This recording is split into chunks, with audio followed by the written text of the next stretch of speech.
哎，hello hello，大家好，我是 K 小姐，也是这个节目的老朋友了。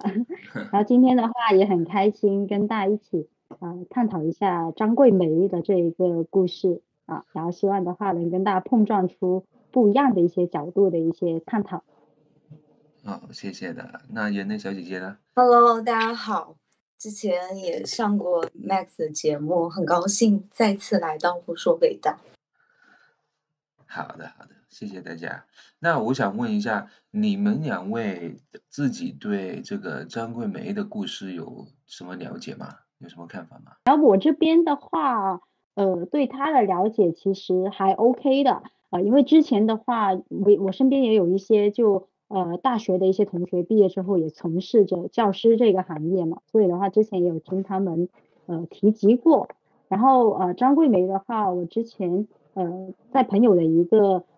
等于说讲解，以及我自己也有去了解了一下之后，我发现我对她印象还蛮深刻的。然后就最大的一个印象是在于，就是因为他今年其实已经60、70岁这样子的一个年龄了嘛，但是的话，他就通过自己的一个努力，而且是经过了一个非常艰辛的一个过程，然后成立了就是全国第一家免费的高中，就是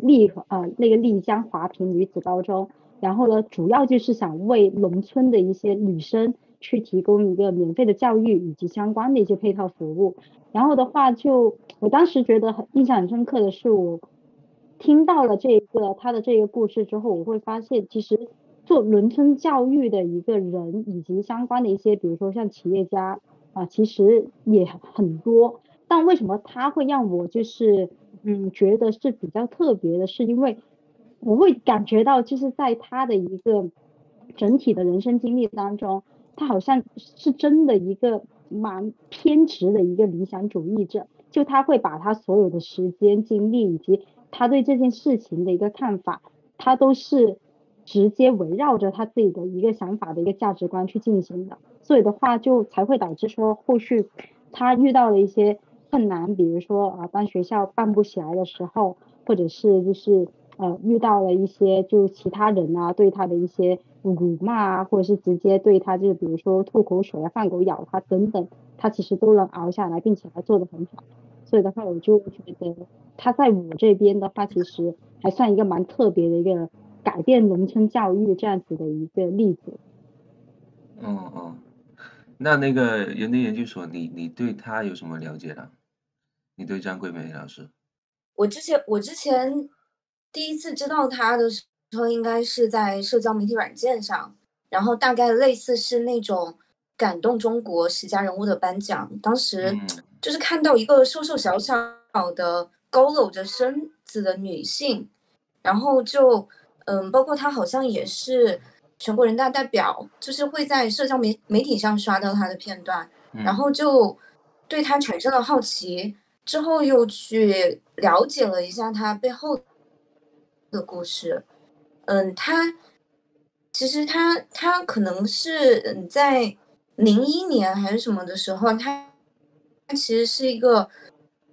孤儿院的院长，类似于。嗯最后呢，他在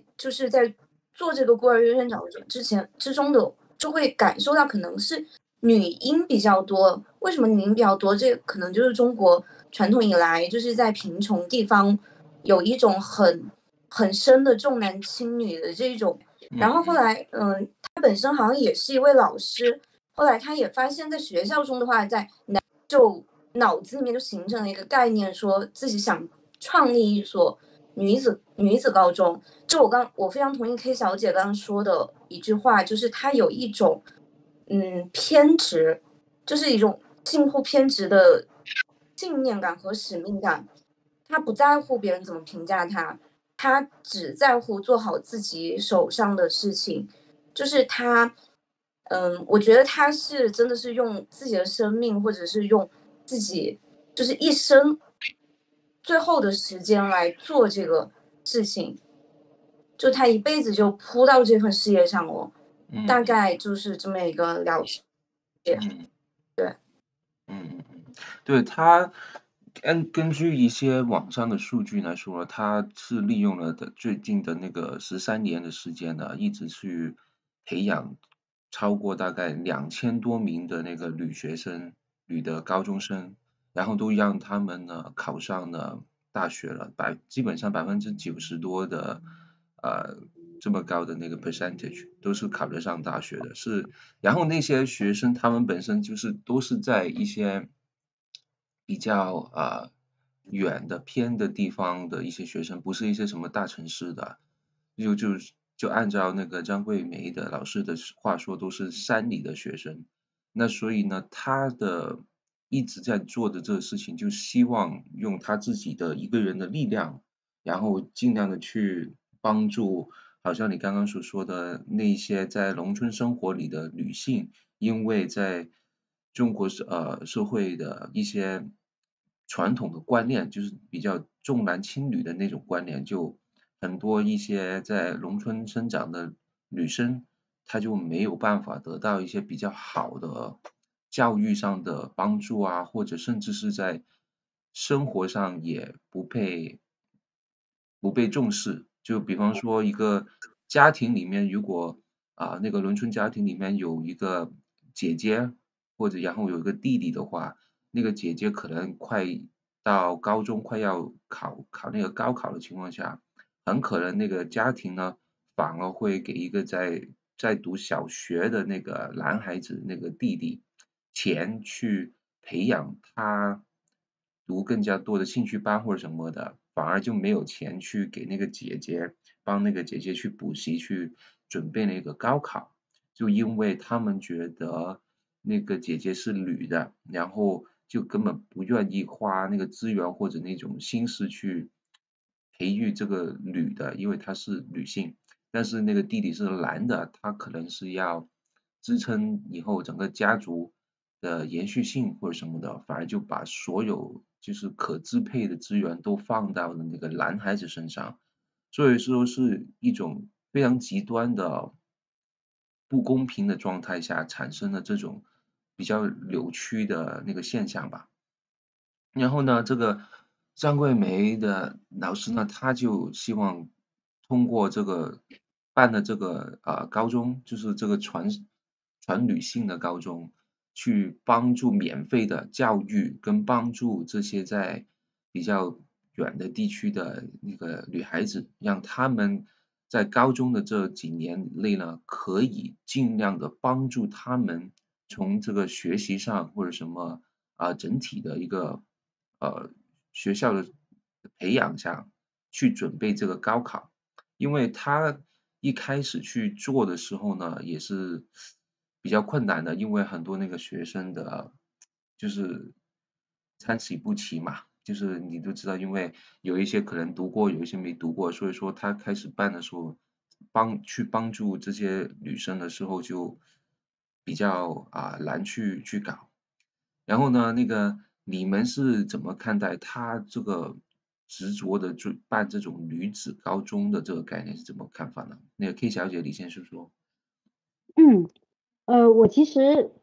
蛮认同就刚 Max 提到的一个现状的，就以我自己了解，以及我之前大学其实也有参加过那种就是学校的那种三下乡的一个活动嘛，就等于说城市的一个学生去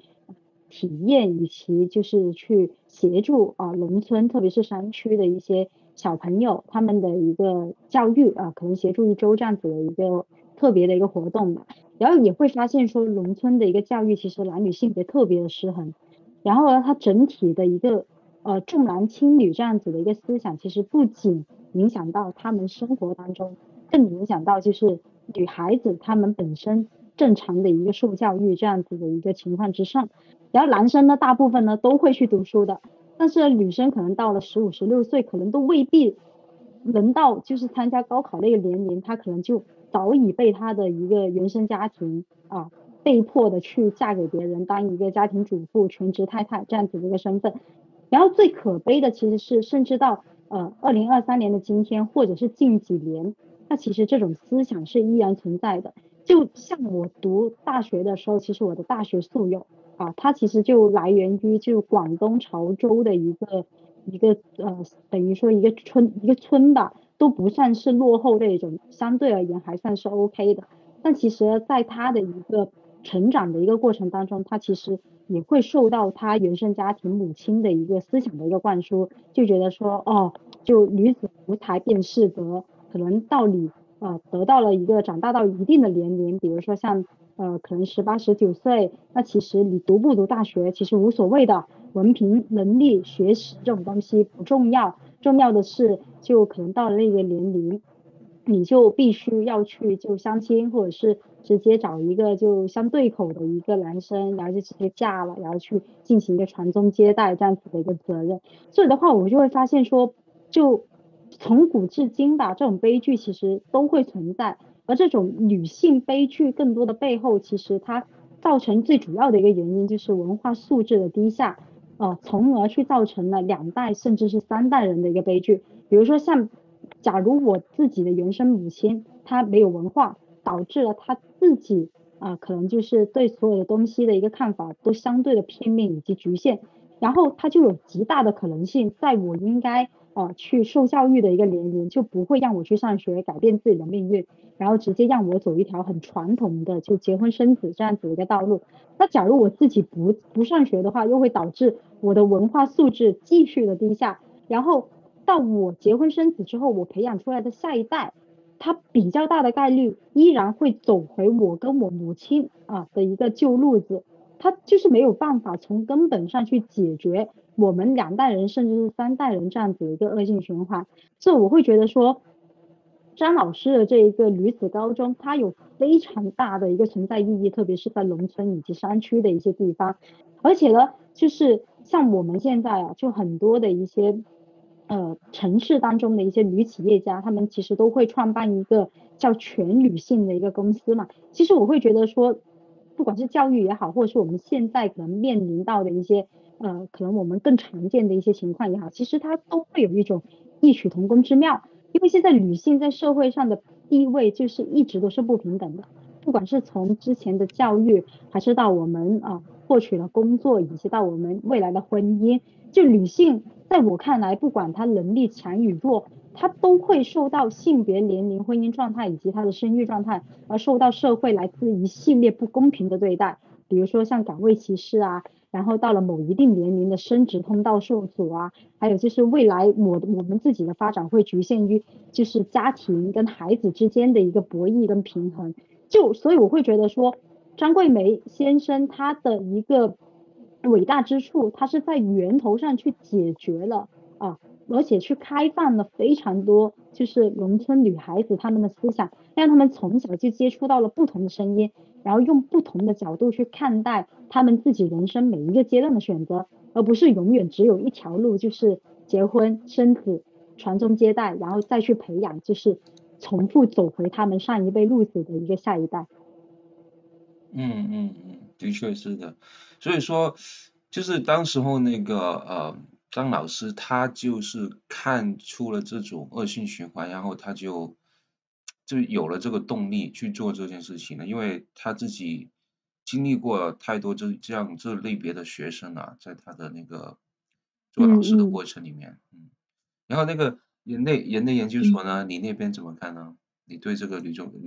子高中的我这种情况？对啊，我很赞同刚才 K 小姐所说的，女性在社会中的一些处境，确实是，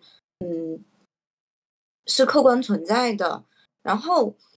之前是刷社交媒体的时候有看到过，就比如说一个母亲，然后央求张老师能够，就是也是比较贫困家庭的母亲说，你为什么不收留我的男孩，我的孩子，他也想念这个学校，就是他也，可能家庭比较困难吧，或者是说网上也有人抨击他，你办女子高中是伤害了农村男性的利益，就是说他的权利或怎么样有这种抨击。但是我想说的是，他没有主观意愿的去伤害任何的人的利益。嗯他有非常明确的目标，以及使命感，就是我要帮农村贫困山区给他们一个机会，让他们走出来。我觉得这个，站在我的角度来说，我没有任何的理由，为什么只帮助贫困的农村女性，而不去帮助贫困的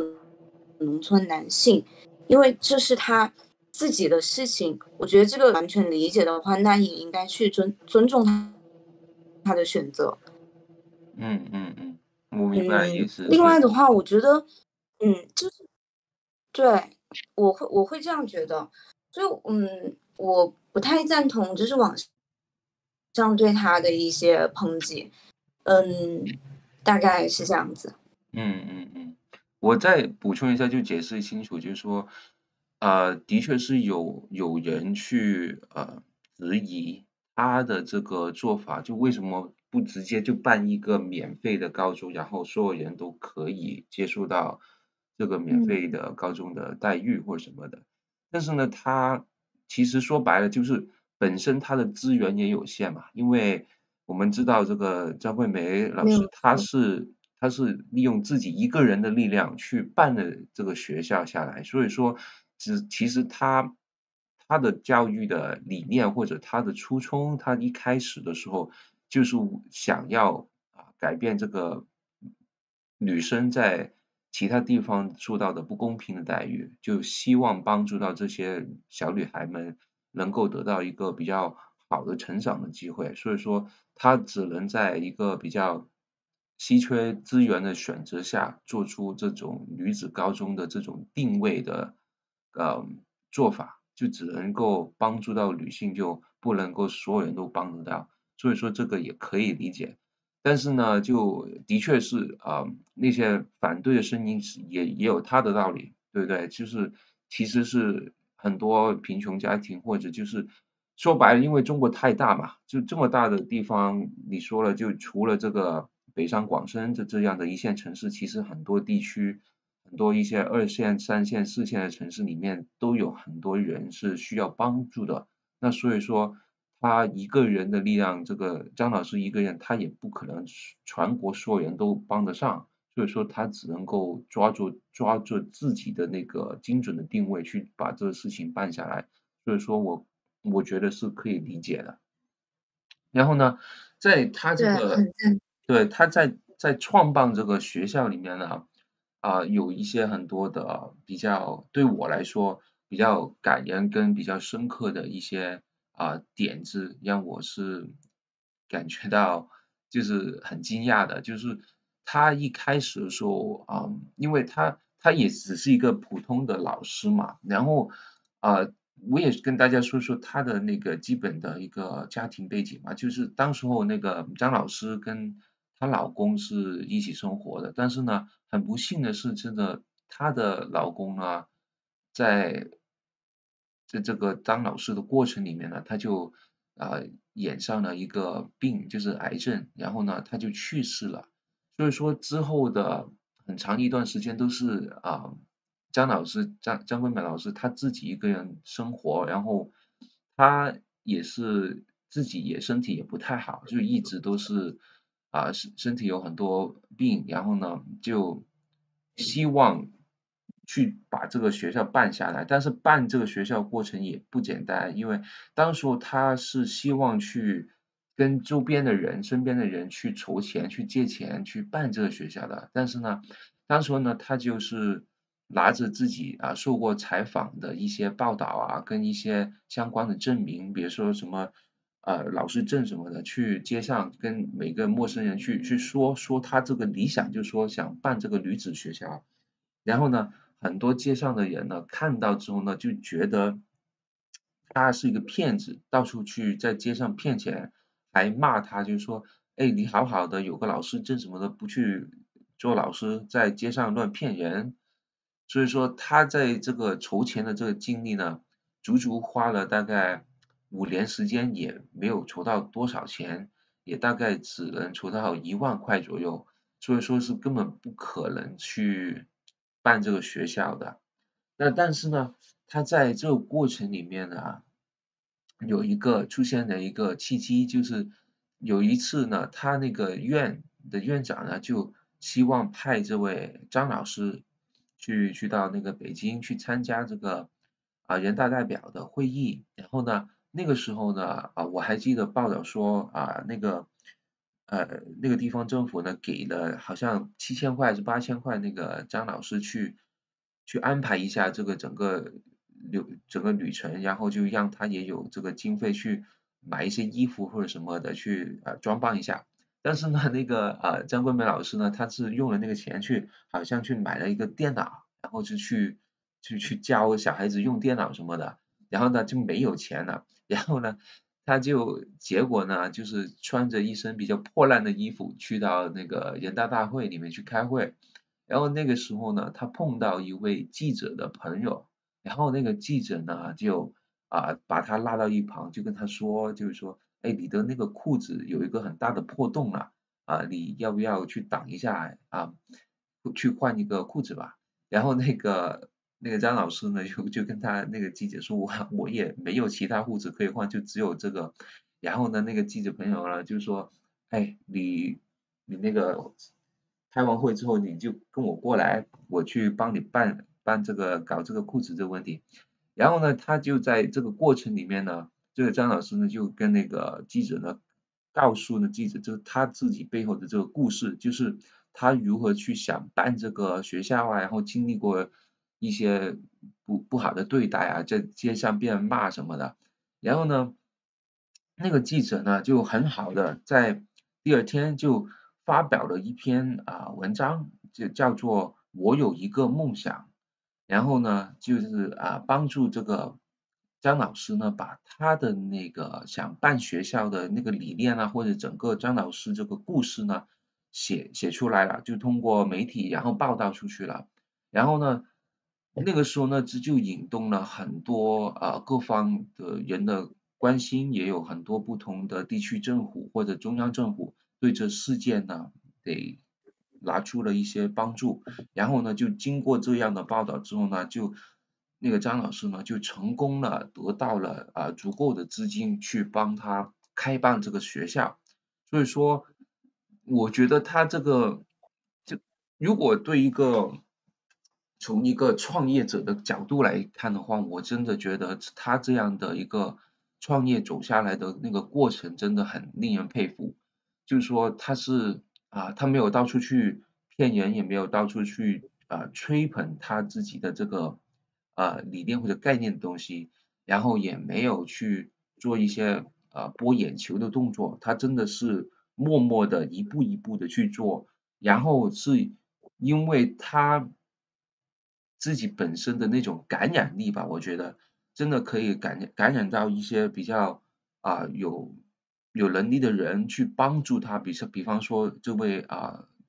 记者在北京的记者帮他写了这一篇这么有用的文章，这么有感染力的文章，然后让全国的所有人都关注的是这事情。所以说对我来说，这个是一个比较深刻的一个点。然后那个 K 小姐呢？K 小姐，你有一个什么样的看法吗？就除了 Max 刚说那个以外的话，其实因为 Max 刚说那个，我其实也蛮有深刻体会的，就觉得说，好像我不知道张老师本人会不会有这个想法吧，就觉得说辛辛苦苦努力5年，结果让一条破裤子改变了自己的命运，就觉得有时候人生这种东西嘛，还真的是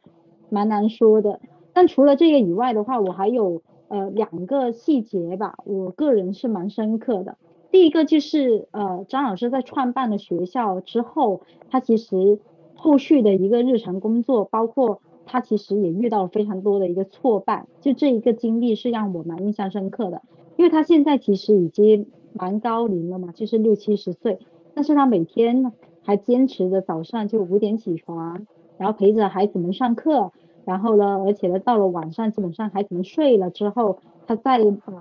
等于说捯饬一下自己的东西，然后12点半左右才睡。然后而且呢，他本身呢身上有很多疾病，因为这几年的话也差不多患上了就10来20种这样子的一个疾病，然后全身呢其实都非常的疼痛，而且坐着也痛，站着也痛，而且呢每天还要坚持就是来回上下楼就3、4层楼这样子来回奔波，去督促孩子上课啊、三餐啊、睡觉啊等等。然后当一个记者去采访他的时候，他其实就提到过嘛，说记者提及说，哎，你这样子的话，就好像没有了自己的一个所谓的私人生活了呀。他就说，对啊，没有啊，就不管没有，不仅是没有自己的私人生活，而且还没有周六日的概念，就基本上是全年无休，只有春节的3天是稍微的那么休息一下。而且呢，他整个的人的一个平时的一个支出的话，也只是每个月留给自己100块左右的一个生活费，那么其余的收入以及就像刚所说，可能一些媒体或者是政府给到他的一些奖金啊、补贴等等，他全部都会把这些钱捐助回就自己的一个生活困难的一个学校里面的学生，然后一共都100多万。所以的话呢，当时我在看那个采访报道的时候呢，就那些孩子们每次他回来，他们都会冲上来，然后喊他妈妈，就是一个既亲切，然后呢，同时呢也有一定公信力跟威严力的这样子的一个称呼，是吧？然后呢，他在创办的这个过程当中呢，也是非常的挫败的，因为一开始呢，这个女高的话，它是环境条件都非常的恶劣，就没有宿舍，没有食堂，也没有厕所，更没有围墙，就可能整一个就危楼啊，当中建了可能几个课室，然后课室外面的话可能就是一片荒芜这样子的一个情况，所以当时呢他们也遇到了就是非常大的一个老师的一个流失，以及就是学生退学这样子的一个问题。但后来呢，就张老师在整理那个准备离职的一些教师他们的资料的时候，才发现说，哎，那我等于说17个老师，然后走了9个，然后可能剩下8个，然后结果8个里面加上自己竟然有6个党员，就这么多的一个比例，所以他就觉得说，哦，那在共产党的一个领导之下，就在红色党的这一个指挥之下，我会觉得说，我们就要发挥党员应该有的毅力以及我们的一个魄力，所以就有了一种就莫名其妙的一种信仰吧，就觉得说，哦，那我们6个人应该就联合起来，就是把这个学校好好的办下去，然后为这里的孩子去提供更好的一个教育服务。所以他们呢，就当时就在现场进行了一个等于说是一个党的一个誓言的一个朗读以及对应的一些宣誓，结果他们6个人全部都哭了。然后现在的话，其实延续以前的一个他们对党的这种信仰的一个传统吧。然后其实现在女高他们的一个学校，他们每天都会要求学生唱红歌啊、跳红舞啊等等，开展一系列的一些可能外界称之为红色教育这样子的一些方式。然后在张老师的一个看法来吧，他就是觉得说红色教育其实能给孩子们，希望给他们带来一种信仰，就当他们以后遇到不管是学习还是生活当中的困难的时候，不会那么容易的轻易被打败，而且呢也具备更多去抵抗未来社会各种诱惑的一种信仰。然后所以这一个对我来说的话是蛮深刻的一个大点。然后其次的话就还有一个很小很小的一个细节的点，我自己也是蛮深刻的。就我会觉得说张桂梅老师她是一个非常非常细心的人，就她的细心是不仅是从本身可能本身提供的一些硬件的东西，比如说像提供农村女孩的一个免费教育啊、免费住宿3餐，还有免费的衣服被子配套提供等等这些硬件上的支持，我会觉得让我非常感动啊。特别是我看那个采访视频的时候，其实有蛮几个时刻的话，其实我真的我的眼泪都快出来的一个点是在于，他真的是很会从孩子本身的一个角度出发去换位思考，从而去提供自己力所能及的帮助，而不是一味的可能只是把自己的想法灌输到孩子上面。就有3个很细节的点，就比如说他从来都不会用破旧的书本，就即使说比如说我这一届高3已经高考完了，然后他们可能剩下来的书我也会卖掉去换钱，但我不会把他们可能看过的书去给比如说下一届的高2，就他绝对不会这样做，因为他会觉得说对于农村山区的孩子来说，他们因为从小的一个成长背景的一个原因，他们的内心是非常非常敏感的。那如果对于他们来说，读书最重要的就是书本嘛，对吧？然后的话，对于他们而言，如果你书本都是旧的，那对他们自己内心的那个敏感的一个触碰，以及他们的一个自尊，他们的一个整体对自己的认可，他们可能都会把自己放得非常低这样子的一个位置。所以呢，张老师就坚持，不管是哪一届的学生然后呢都要把钱花再去给他们买全新的一个书本，以及呢就是每一届的学生呢，他们都不会以高一、高二、高三这样子去命名，他们会直接按他们创办的一个学校有史以来的一个班级的一个顺序去进行命名，比如说从1班到32班这样子，因为他们就是希望说不给孩子制造成对应的压力，比如说我叫高三1班，那可能在这一个班里面的所有学生都会很紧张，因为马上就要高考了，马上就是要见证自己努力了3年的一个成果了，就可能会有一些不必要的一些压力去施加。但如果你叫32班，比如说我就是32班里面的一个普通的学生而已，那对应来说他们自己的心理压力的一个负担就不会那么多。而且呢，在所有的媒体采访当中，当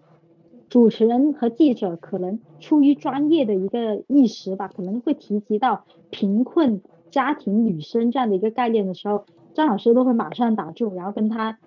跟记者或者是主持人说这些女孩她不叫贫困家庭女生，她只叫大城里的女孩，因为她就会觉得说贫困这种东西，一个人的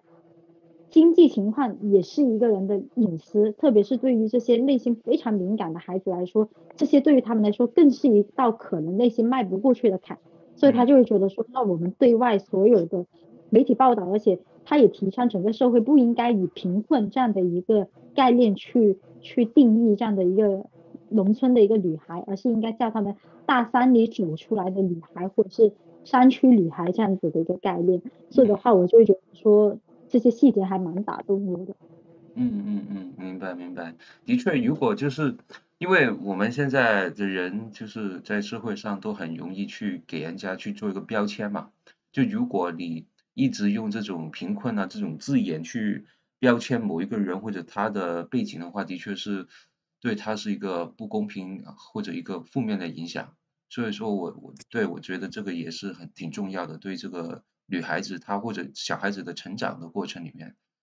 对这个标签的自我的认知，的确是一个比较重要的一个东西。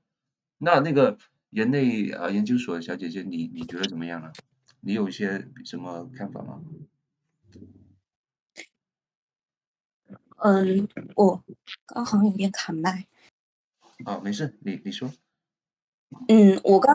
刚有听那个，对 K 小姐她其实说的，张校长很多细节的地方，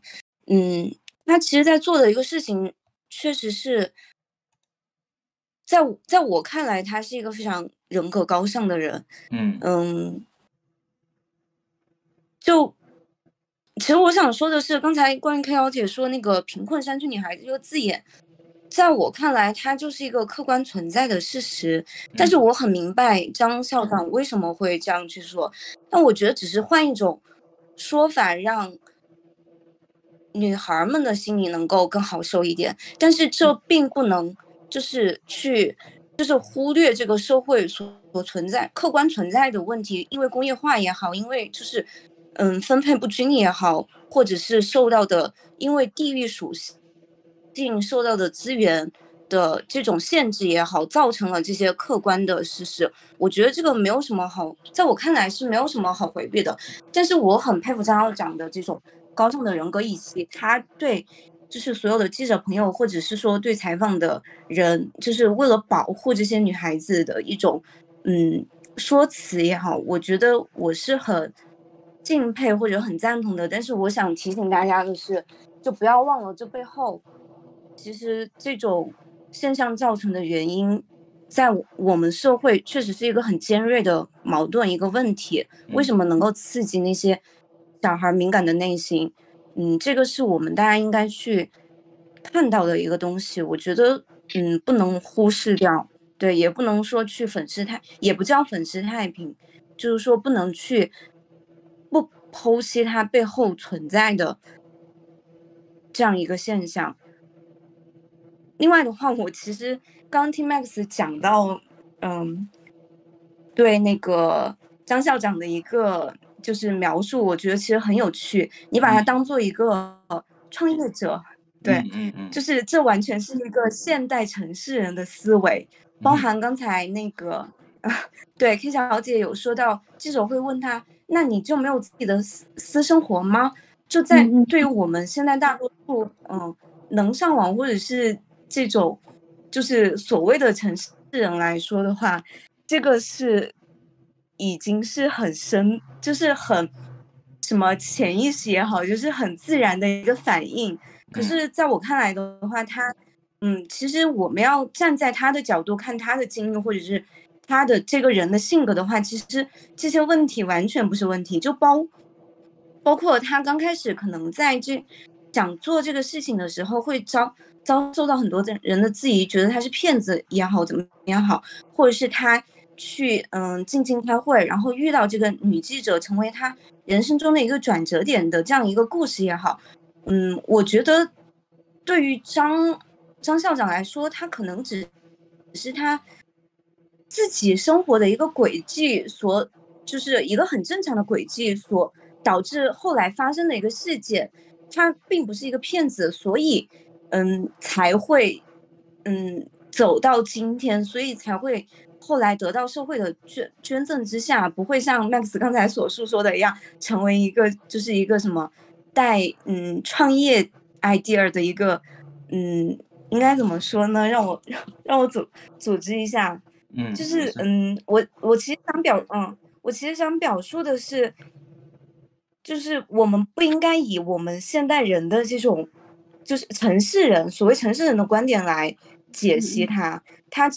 在我看来，他其实是真的是一个非常崇高的人，但他也是一个普通人，因为在他的所有的视频里面，其实看得出来他，所谓的就是他也有缺点，就是脾气不太好。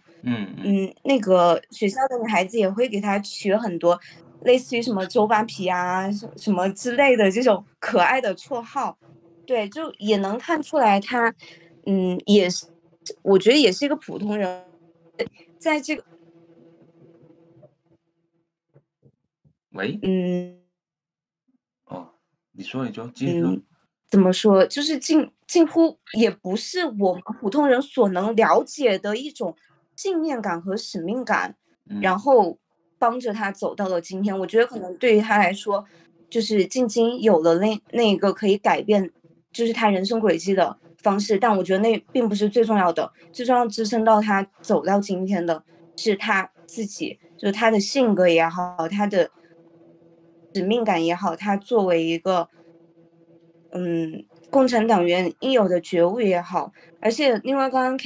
K 姐提到的，他这个就是有一点政治性的东西，其实我还想说的一点就是说，现如今很多的所谓的共产党员，可能他并不是一个合格的共产党员，但是不可否认的是，像张老师这种共产党员，我相信他就是在他看来，他真的是有很认真的对待自己党员的这个身份，以及他会作为一种就是比如说刚刚K姐提到的教孩子们唱红歌也好，或者是有一种党的活动也好，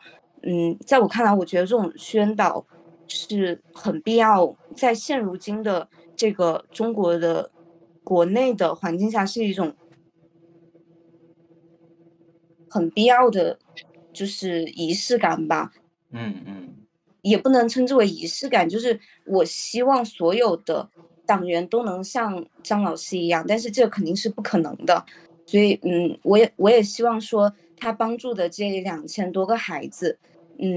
就是即使他是或者不是具有共产党员的这个身份，都能够做一个像张老师一样的人。就是我自己在了解他整个故事的过程中，我也在想，其实我之前也是很想去在我待业的一段时间，我想去要不要去支教一段时间或者怎么样，有迸发出这种想法。但是作为我自己来说，我并没有做到。对，我知道，那作为一个普通人来说，就是迈出这一步可能都有很多，就是家庭可能不允许，或者是说我自己可能只是这样想了，却没有去做这个事情。但是作为张老师他这个人来说的话，他怎么说？他会用他自己的一生在实践他的这个，就是很平凡且伟大的一个工作。我觉得是一个很厉害的事情，我由衷的佩服。大概就是这样子。明白。至于我说他是一个创业者的角度呢，我的意思不是说他好像我们平常认识的那种创业者的，但是对他来说，他付出了一生一辈子这么多努力，这么多时间去做，他对这个事情的执着跟那个他对自己想法的那个认知跟自我的认知，一直下来可以坚持下去，然后把这个事情真的办成了。这个对于我来说，就是对很多就是好像你自己说的，就想把事做起来，但是没有做到，就有很多人只会说，就不会去做，但是也有很多人在做的过程中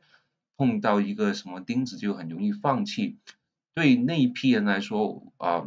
我觉得这个张老师的故事对他们的启发性是很大，就是希望可能通过这个张老师这个故事，也对他们所有人有想法的人或者想做事的人，去给他一些信心或者一种理想的动力去推动他继续做下去，就是不要这么容易放弃。虽然当时候呢，那个张老师经过5年的那个去筹备资金筹不到，对他来说也是一个打击，他自己也有想过放弃，但是呢，之后就因为他继续没有放弃，继续做下去，就碰到那个记者，然后改变了一个整个事件的那个发展吧。所以说，在整个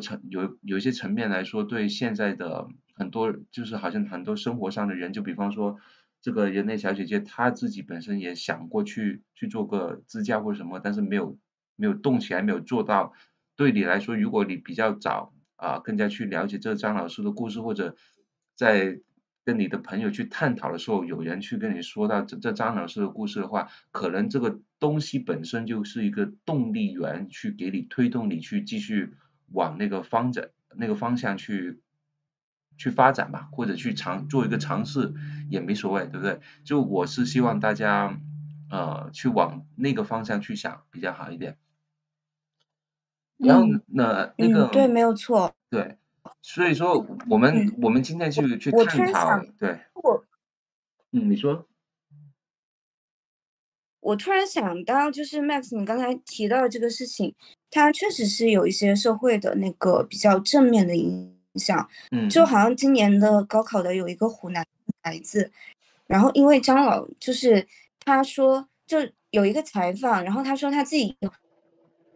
联合国教科文组织，然后去帮助改变就是这种世界上人类社会所存在的这种不公平的现象或怎么样，也是受到张老师的影响。就我相信已经是产生了很多正面的影响。如果我能在我更早的时候知道这个事情的话，我相信对我的影响力也是不一样的。对，我补充一小点点。对，继续。对，那所以说我们今天就把这个张老师的故事去跟大家一起分享，也是希望其他人去多了解一下这个事件嘛。然后呢，但是呢，也不是所有人都是认同这个张老师的做法或者他的一些教育理念上的一些问题嘛，也曾经有人去质疑或者去攻击他的这个教育的这个理念或者背后的一些做法不太好。就比方说曾经有一个北大的那个高材生或者什么的，就批评就说到说那个张老师举办了这个学校教了这十多年，但是呢还没有一个学生呢能够考上这个清华北大什么的，然后全部都是一些只会做题，就是小镇做题家的一个教育方法去培育他们，所以到时候呢，他们出到社会呢，就可能就是不会变通或者什么的，就比较死板，然后这种的教育概念或者这种比较老一派的这种教育方法应该要去改掉。所以说那个时候呢，那个张老师那边呢也受到很多这种网上或者整个社会上的舆论的一些压力吧，然后呢，但是反过来看呢，就是说张老师他自己本人他是怎么样回应这个事情？就是说他自己认为呢，就是因为其实他也明白，也是知道，就是不是每一个那个人或者每一个学生都是适合就是每天去做题啊，每一天就去这样准备考试的。对他们的影响也是不好，但是也是一个没有办法中的办法。就是之前我就已经说过了，在张老师办这个学校的时候，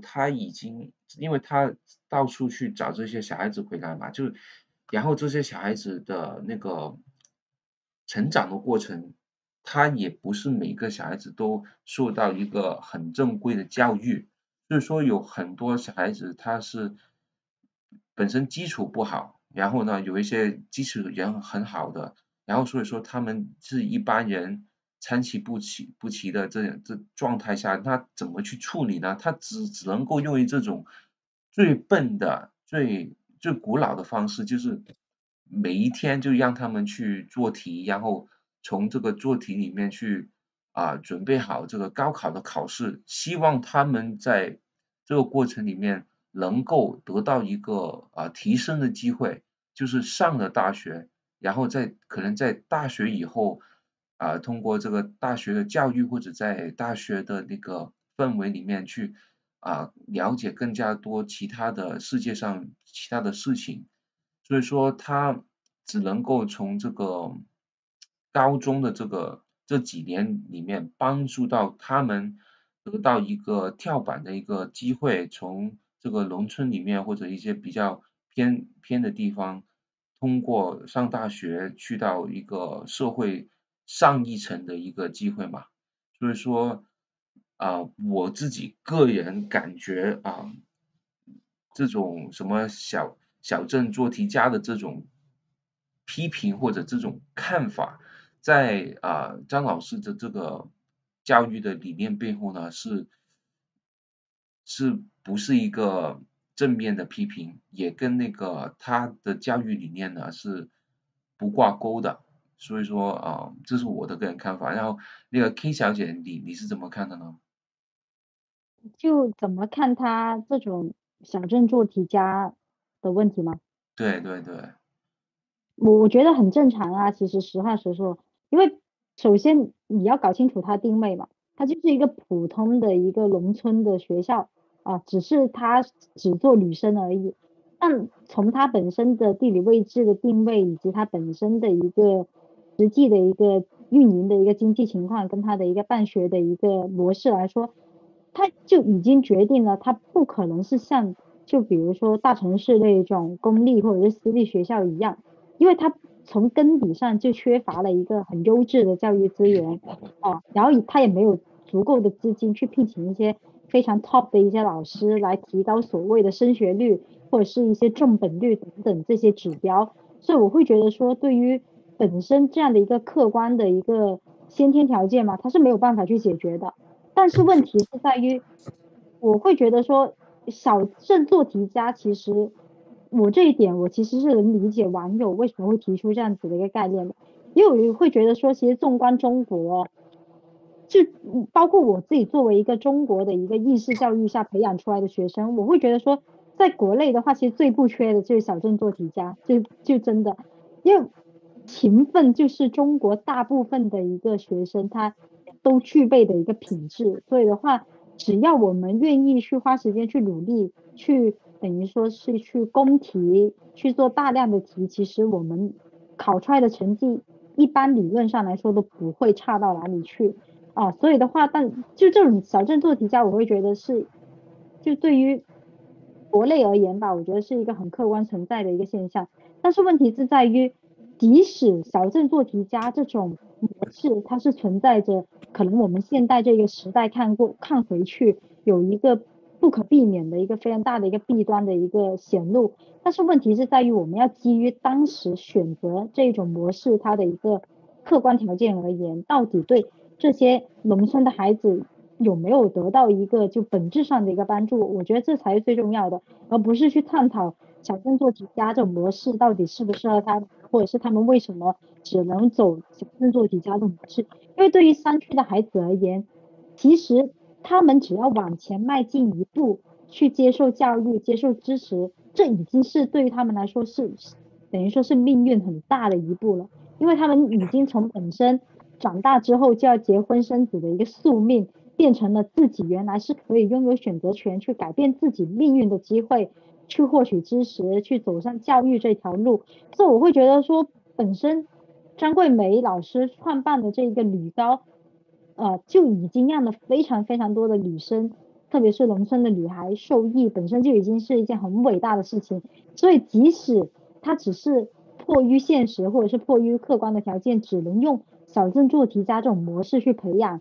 现在的一些女学生去读书去获取知识，那我觉得也是无可厚非的一件事情嘛。它起码能让去山区农村的女孩能相对公平的拥有自己改变人生的机会。因为目前我们都不可否认的是，高考就是目前中国来说最公平的一个方式。那其他的话，他们更加不可触达，像什么所谓的出生的起点，或者是靠拼爹、拼娘、拼你社会背后的资源，那他们根本没有机会去获取。所以的话，拥有这个能平等参加高考的机会，并且是拥有一个能靠你自己努力就能打破自己命运的一个宿命感的一个机遇的话，我觉得本身就已经是一件很伟大的事情了。明白明白。那个人类研究所小姐姐，你有什么看法吗？你对这个？小镇做题家其实是前段时间也是比较火的一个，社会性的话题。其实我觉得这个字眼其实很荒谬，它重点不在于做题家，而是在于小镇。而且，这个话题刚开始好像是一位就是类似于那个记者还是编辑，我忘记了。然后，他本身好像自己也是从一个就是说，比较不那么发达的地方出来，最后，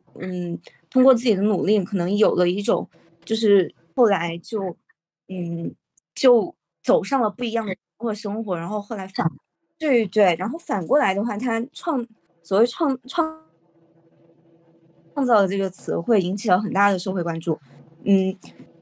有一种其实有点讽刺的起源以及它的这种火爆性的时候，不光是在中国，而是在这个地球村上，客观存在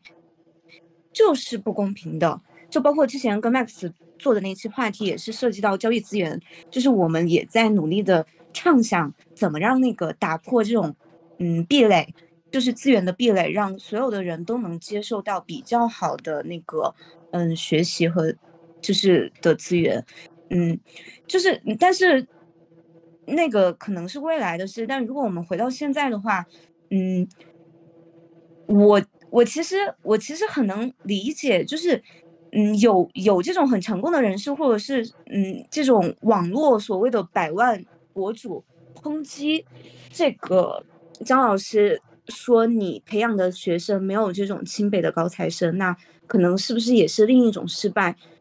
我很能理解他的思路，因为他们是活在不同世界的人。就是他的就是在他的概念里，就是说你做了这个事情，可是你没有培养出那么好的学生，那你就是不行的。就是你可能就是你是不是要反思一下或者怎么样？可是作为一个云南边远县城的一个中学来说的话，刚才 K 小姐有提到，就是在我们中国这种应试教育下，就是很多孩子是靠刷题，包括我们自己也经历了高考，就是不停的刷题，然后才能出来。就是这个，对，难道就是说，如果有小镇做题家的话，那为什么没有城市做题家呢？我相信城市的孩子经过高考也是这样出来的，可是不同的地方可能在于城市的这个小朋友，他可能周末的时候会和朋友一起约出去，就是去很多什么剧本杀啊，或者是说现在社会上就是流行的一些那种所谓的很时尚的活动，或者是说他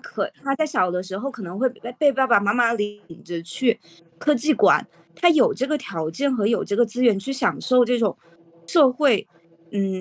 工业进步所带来的这种福利。可是边缘山村的孩子的话，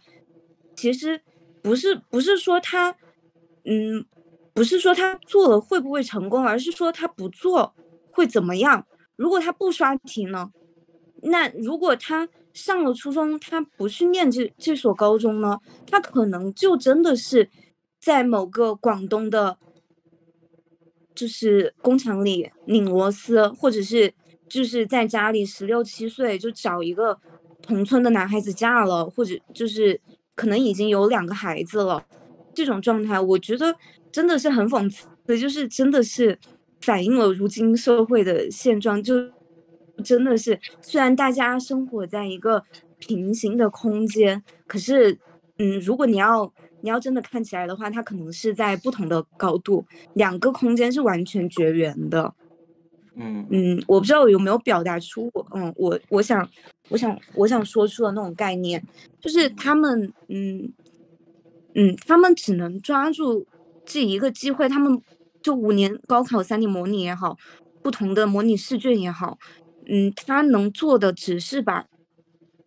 所有的题刷了，能够在高考的时候多考2分3分，或者是说就他只是得到了一个通往大城市的入场券，那至于有没有留下来的资格还是一个未知数。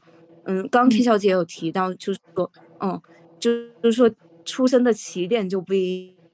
样了，所以我觉得就是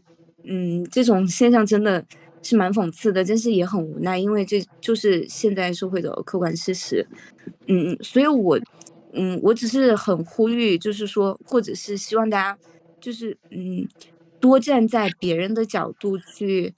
看一下问题，就不要被封闭在自己的这个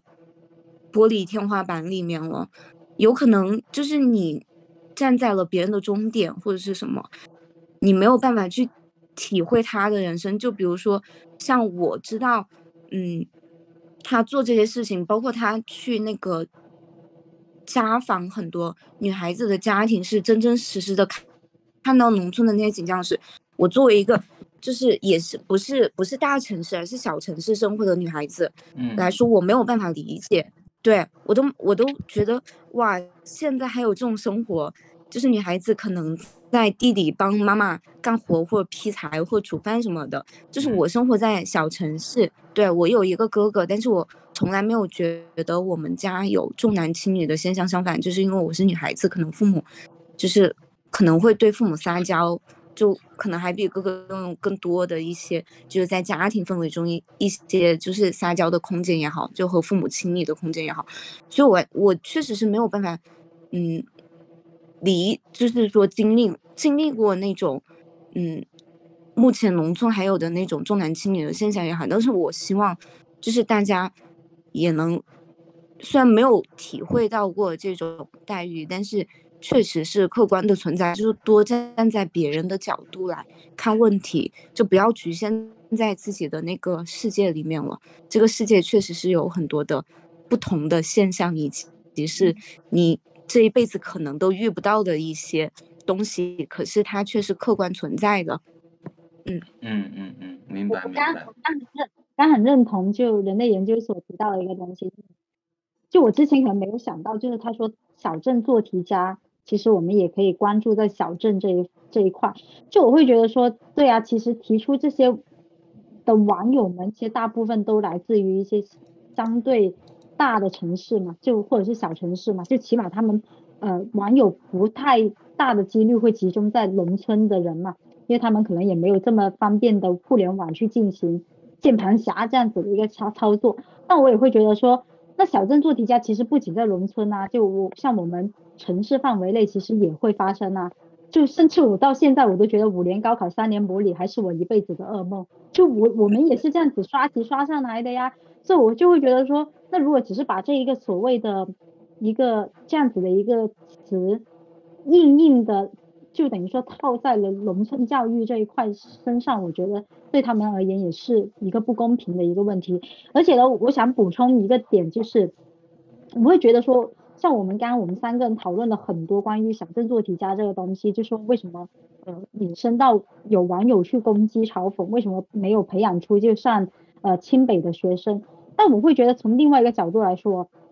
清北到底会录取怎样的学生呢？就我觉得这也是我们思考的一个问题。就据我自己身边的一些朋友，比如说有部分去了海外留学，或者是在国内可能也是就读一些我们大众觉得非常好的一些211、985这样一些国内比较一流的大学。那其实我们之前也有交流过一个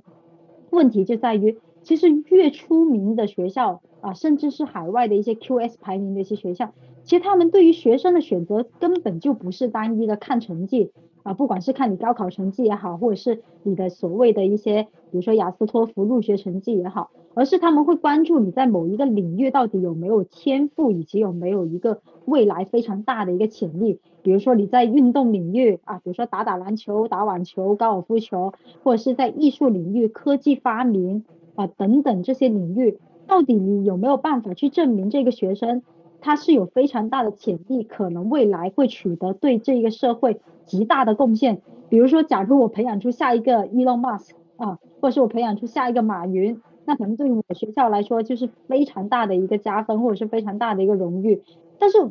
所以在他们的角度，他们根本就不是单一的看到底谁的成绩好与坏，而去把你们去作为到底你符不符合他们的一个入学门槛标准这样子的一个最决定的一个因素，而是非常看重你其他的一些方面。所以我会觉得说，在我们所有人啊，包括就是网上的一些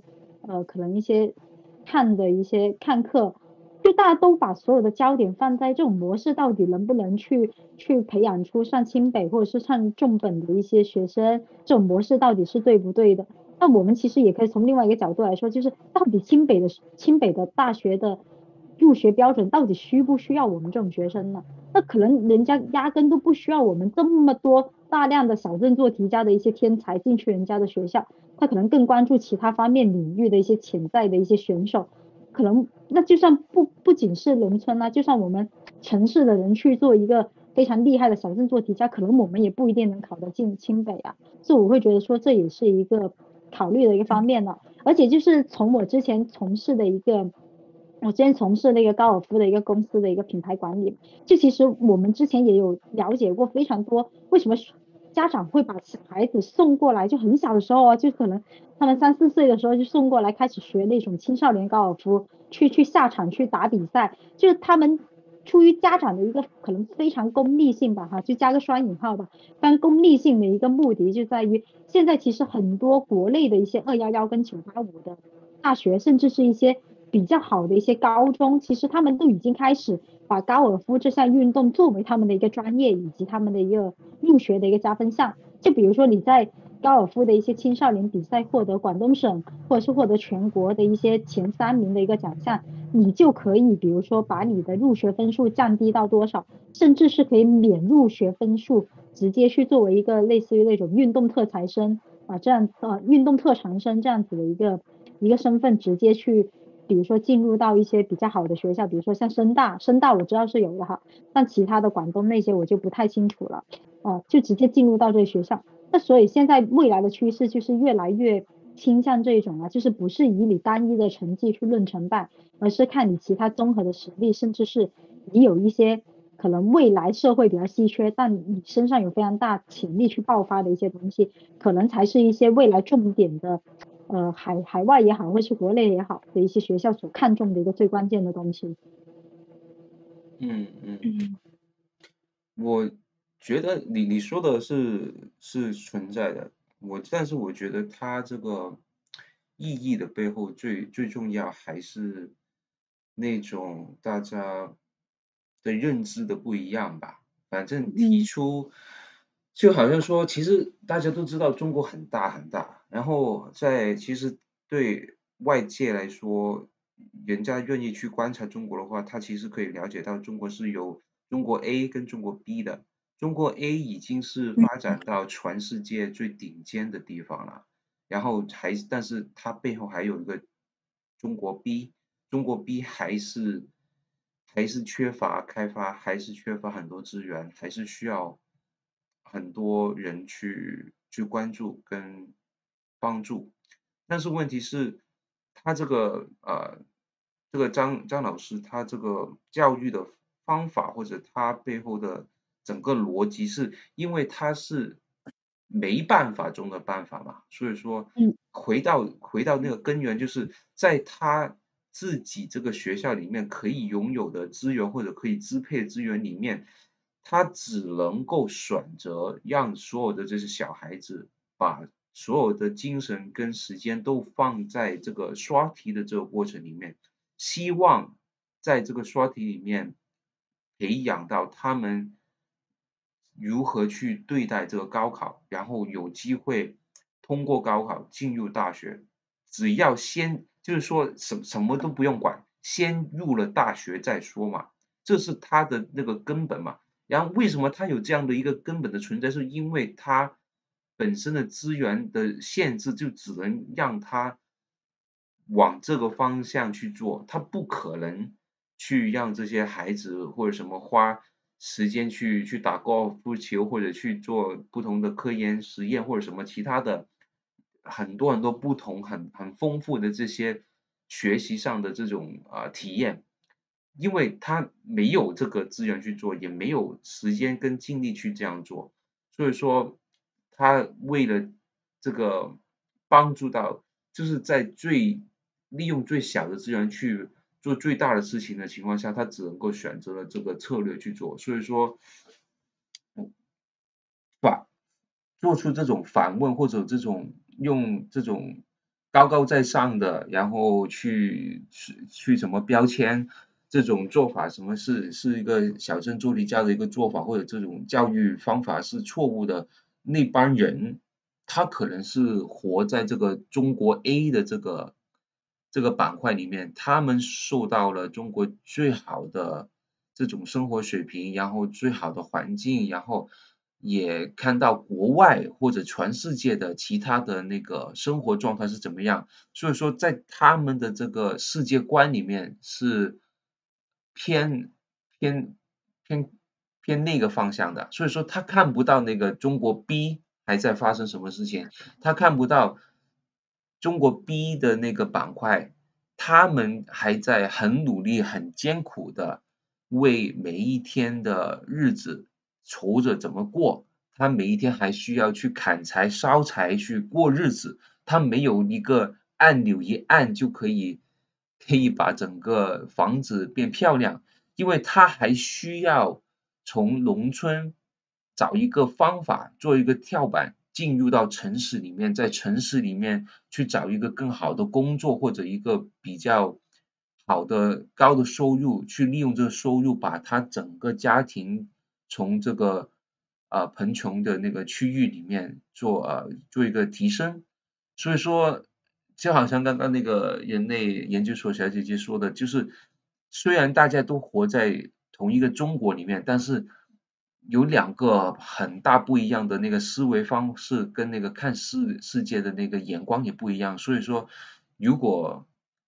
可以的话，也希望经过我们今天大家的讨论，让更加多的人去了解到，其实在中国就算是中国国内部也有两个不同的中国存在着，然后他们之间的那个关系或者他们之间的那个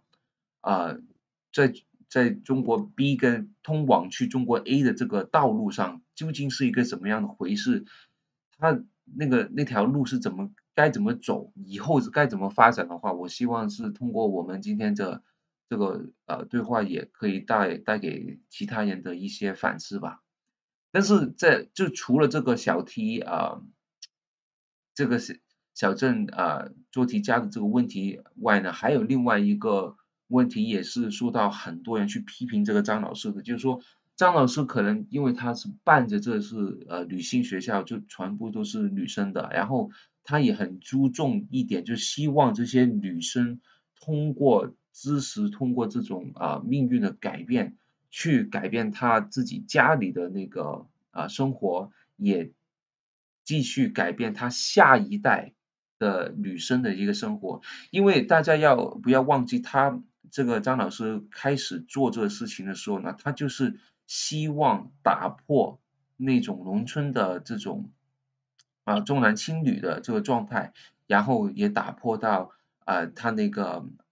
直接影响3代人的这种困境。就是说，如果那个妈妈本身也是教育不到位的，然后会影响到他的儿子，然后如果他的女儿也是继续延续下去，也是教育没有受到一个好的教育，也做不到位的话，那他就变成一个恶性循环嘛。所以说这个张老师在做这个事情的过程里面，他就很把这个女性的这个成长，把女性应该变成一个成功的女性，然后在山里走出去之后，可以帮助到更加多的女性，就不要浪费了在这个这么艰苦的这个过程里面得到的这些知识，应该希望他们在大学毕业后呢，就更好的投身社会，更好的去改变社会，就不要浪费了他们学到的东西。所以说曾经有一个事件，就是说有一个他的那个毕业后的那个女生，她毕业之后呢，就没有去做一个很大的事业的发展，或者没有做到一些在学术上的一个成就，然后就去嫁了人，然后做了一个全职太太的这样的一个学生。但是呢，这个全职太太的学生呢，就有一天呢，她就带着自己的家庭，就带自己的丈夫跟这个小孩子呢，回到这个母校里面呢，就希望把很大的一块钱去专赠给这个张老师去做一个补助。但是呢，那个张老师呢，得知到呢，他变成了一个全职太太之后呢，就马上给这个学生给赶了出去，也没有接受他的那个捐赠，没有接受他的钱。然后呢，这个事件呢就引起了一个社会上比较大的争议嘛，就觉得这个张教授或者这个张老师他自己会不会有一点太过偏激呢？就是太过把这个女生的定位定死了，然后也没有去把这个全职太太的这个定位，这个工作看成一个还是比较重要的岗位，就是说太过这个女权主义了，所以说受到这一类的批评。你们是怎么样看的呢？K 小姐，你发表一下你的看法。我当时有了解到这个网上的这个沸沸扬扬的东西，然后的话，我其实还真的蛮能理解张老师的一个心情，以及他当时为什么会有这样的反应。因为你要想一下哦，他是自己排除了万难才创办的，就像 Max 刚刚所说，他这种怀着这种初衷使命感的女子高中。但是你看到了现在女生的另外一个，她可能选择了人生的另外一个方向，但结果兜兜转转，她走出了大山，归来依然是回归到家庭里面当一个全职太太、家庭主妇。我觉得她当时她可能一方面吧，也是出于她就像刚刚人类研究所提到，她的性格会比较的就火爆一点嘛，就她的性格而且比较极端哈，在我看来。这样子，所以他会说出了当时那些话，就说哦，我不要你的钱，滚出去，这样子，可能外界看来会比较偏激的话，但是我会觉得，其实在他内心更多是一种惋惜吧，就对于这些女生命运的惋惜，还有就是好像有一种那种叫什么哀其不幸，怒其不争这样子的一个感觉。但是从另外一个角度来看啊，就是比如说我们现在作为一个当今社会的一个相对独立的一个女性来看，其实我会觉得从一定角度来看，张老师的想法其实存在了比较大的一个片面性因为我们看到现在整个社会都在发展，其实现在全职太太其实也很多的，就实话实说，就包括我身边很多朋友，其实他们可能到了就是27、8岁之后，其实他们也有大部分的人会回归到家庭，就是去负责就是主内这样子的一个事务的一个管理然后而且现在全职太太其实也不是很单纯的，比如说像做饭菜啊、打扫一下卫生啊、照顾小孩这么简单，就可能他们付出的时间精力可能比上班的一个普通的一个上班族还要付出的更多，而且可能你要考虑的东西要更全面、更加的长远一点。但是呢，这种全职太太这样的身份呢，其实在现在已经不是一个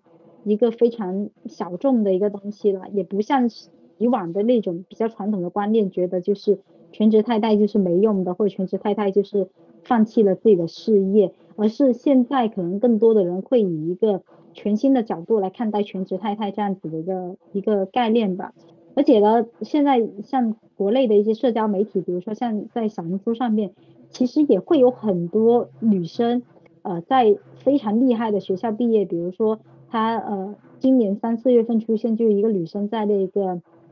好像是英国伦敦大学吧，还是英国哪家名校毕业之后，然后她就直接当了一个全职太太，然后其实也有很多的网友去给予理解以及支持，而且呢，就除了在国内，在日本呢，全职家庭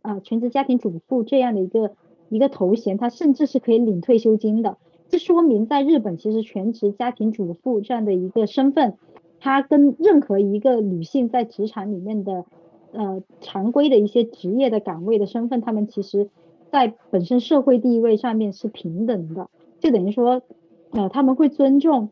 全职的一个家庭主妇，他们虽然不在职场上打拼，但是他们同样付出了自己的劳动成果在家庭上面，去替代了老公在家庭里面的一些辛苦工作，所以大家都非常尊重这种身份。那我觉得其实在未来吧，未来在中国的话，我觉得其实这种趋势也会发生，就是大家可能会越来越接受家庭主妇其实也是女生的另外一种选择，就她不会说直接会与一个正常入职场的一个女性来做一个所谓社会高低的一个区分，而是只是另外一种选择而已。明白的。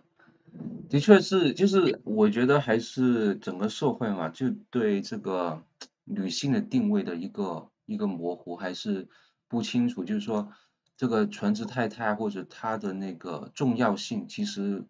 给很多人的定位还是不到位，就大家还不太尊重这个所谓的全职太太这个问题。对我来说，那个人类研究所姐姐，你怎么看这事情呢？我觉得这个事件其实衍生出来了另一个问题，就是说，就是婚姻到底给女性带来了什么？就可能在嗯张桂梅老师的眼里，就是如果一个女性在结婚之后，相夫教子，那给她带来的可能就是传统一种观点中所认为的，就是封闭性，或者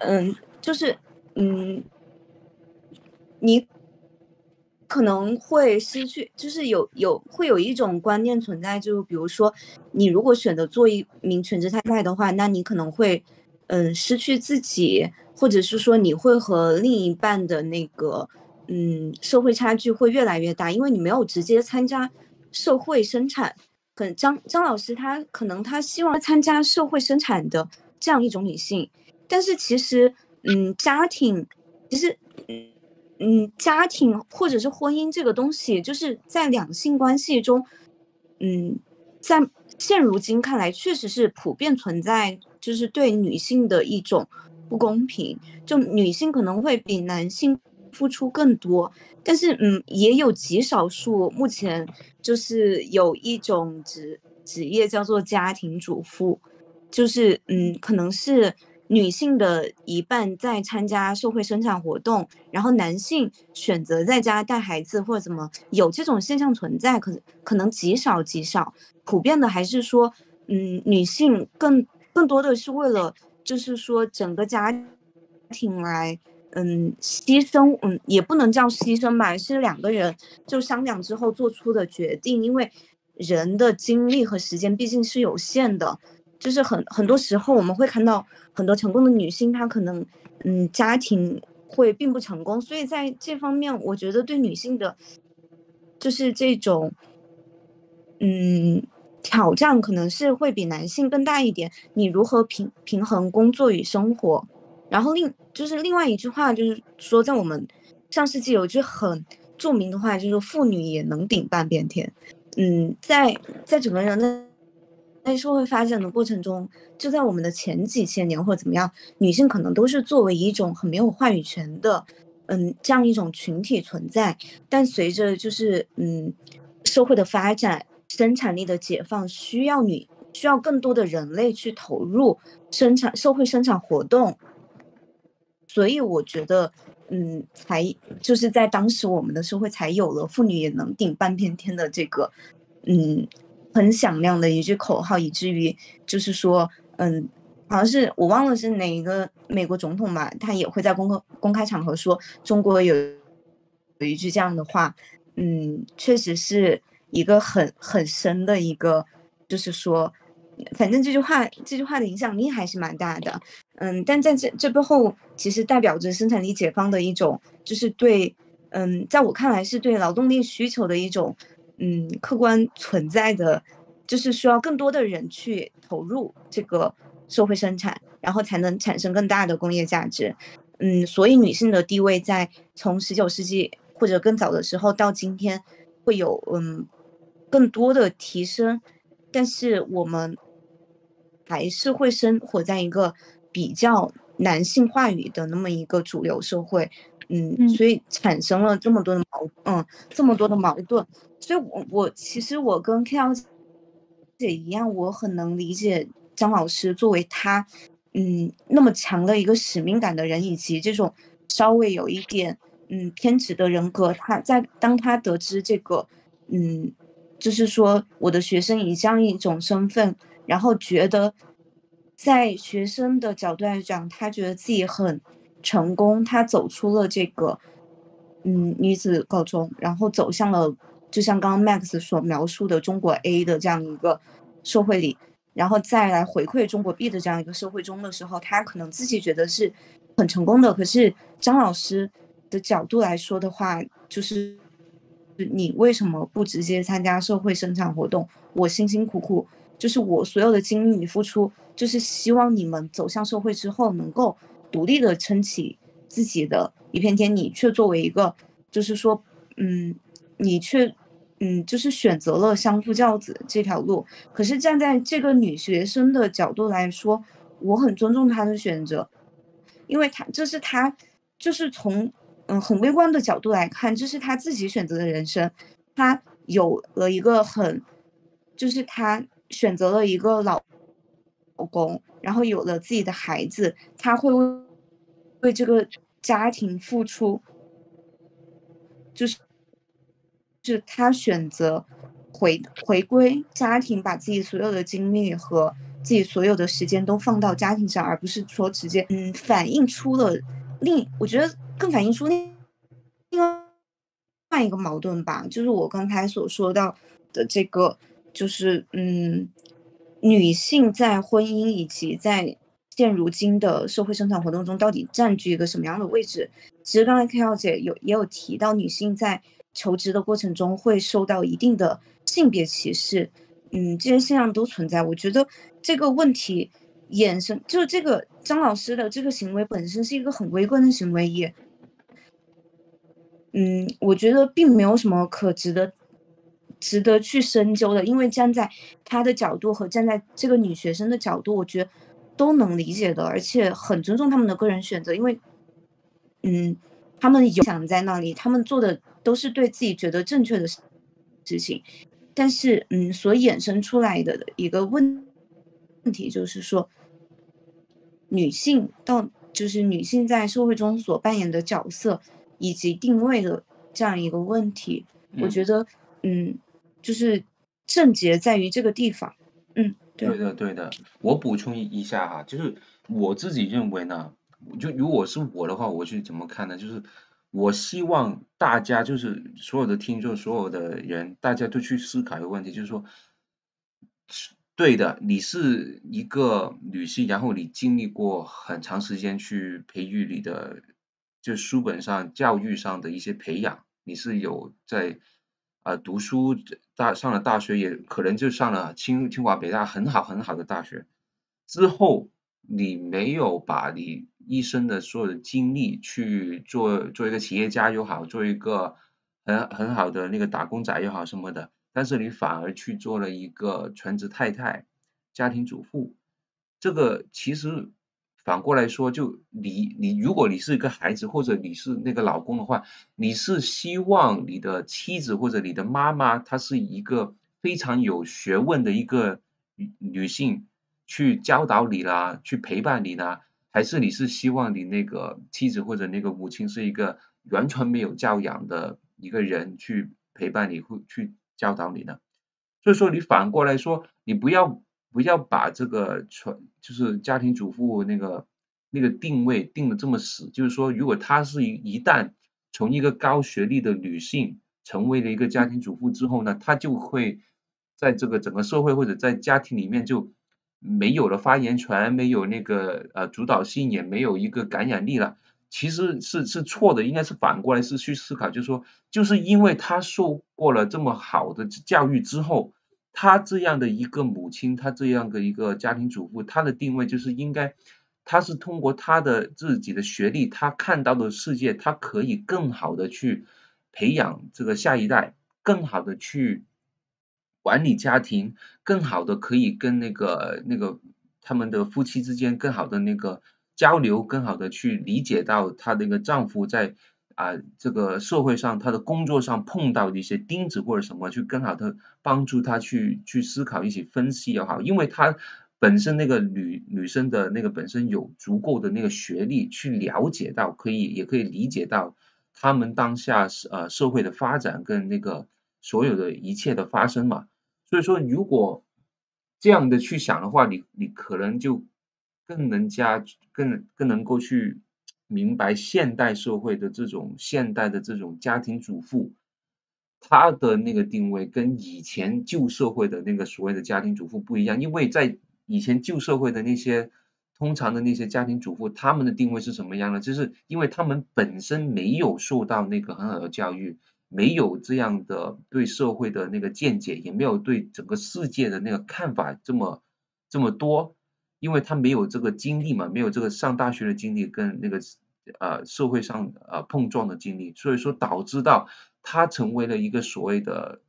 家庭主妇的时候，在家里没有任何话语权，也没有办法去参与到跟那个丈夫的那个沟通，因为丈夫在日常上工作上的事情他也不懂，然后呢，反过来他的孩子在学校上碰到的那个钉子，或者就不一定是一个课题上的问题，可能是在学校里面朋友之间的发生的问题，他也不懂得怎么去处理，因为这个旧时代的那个女性没有太多的经历，也没有任何的教育，也没有任何的世界观，所以说她就变成了在这个家庭里面是一个弱势，一个被孤立出去的一个个体嘛。但是在我们现代社会，特别在这个中国 A 的这个社会里面，这种新一代的这个家庭主妇，她的定位就应该不一样了，因为她经过了很好的教育，她看见过世界，她现在我有了互联网之后呢，她可以每时每刻了解到社会上最新的状态，也可以了解到外国是怎么样的，其他社会是怎么样的。只要他愿意是这样做的话，他有足够的这样的能力去做到这样的了解。他有了这样的了解之后，他就可以更好的跟小孩子沟通，更好的去教育小孩子，也可以更好的跟他的那个呃家庭所有的问题去处理。所以说，我觉得就在这个张老师这个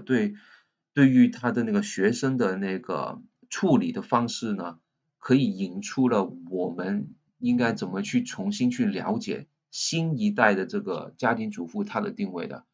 我是希望大家是多往这个方向去考虑。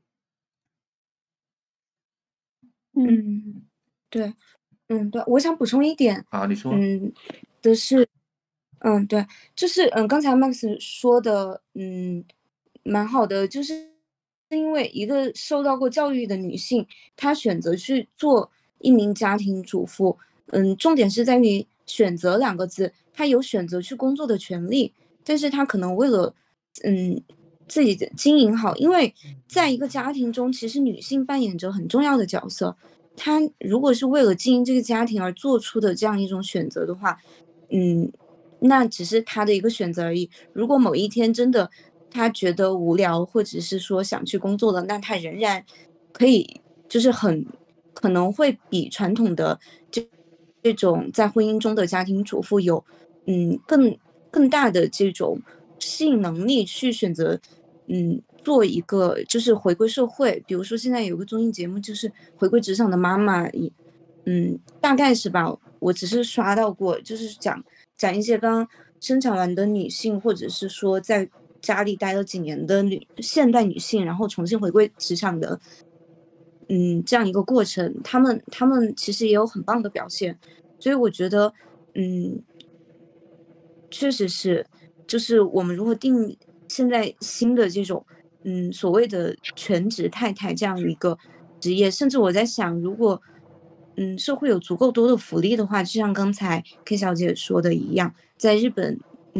可能这种家庭主妇她是有领到这个福利金的，那可能未来如果这个社会发展就是生产力足够解放的话，那是否家庭妇女也会作为一种职业出现在社会中？然后社会会给他交保险，会领到他属于自己的一份工资，那这个也是未可知的。只是说在现今的这种环境下，可能生产力不足以去覆盖掉这一部分开支，所以才会产生这种矛盾。但是我想说的时候，就是无论女孩子是选择婚姻还是选择自己的话，就是，嗯，就是你先成为你自己，你才能，就是说成为别的母亲的角色，或者是妻子的角色，或者是女儿的角色也好。就是女孩子的话，嗯，还是希望大家保持一个独立性，有自己的爱好，或者是有自己的